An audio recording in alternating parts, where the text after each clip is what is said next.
खोपोली शहरासह संपूर्ण रायगड जिल्ह्याला हादरवून टाकणाऱ्या मंगेश काळोखे हत्या प्रकरणात फरार झालेल्या आरोपींना रायगड पोलिसांनी अवघ्या 24 तासातच मुसके आवळत मोठे यश मिळवले आहे। अटक करण्यात आलेल्या आरोपींना रविवार दिनांक 28 डिसेंबर रोजी सायंकाळी 4:30 वाजता खालापूर न्यायालयात हजर करण्यात आले असता न्यायालयाने त्यांना 4 जानेवारीपर्यंत पोलीस कोठडी सुनावली आहे। हत्येनंतर आरोपींनी आपले मोबाईल फोन बंद ठेवून अंडरग्राऊंड होत ठिकाणं बदलल्याने पोलिसांसमोर मोठे आव्हान उभे राहिले होते।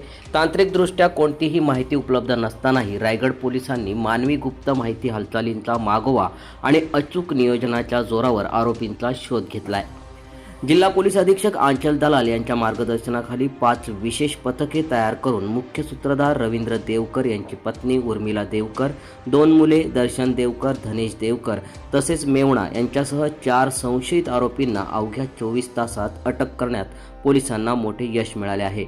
ही कारवाई कोकण परिक्षेत्राचे प्रभारी विशेष पोलीस महानिरीक्षक प्रवीण पडवळ, रायगड पोलीस अधीक्षक आंचल दलाल, अप्पर पोलीस अधीक्षक अभिजित शिवथरे, उपविभागीय पोलीस अधिकारी विशाल नेहुल यांच्या मार्गदर्शनाखाली पार पडली।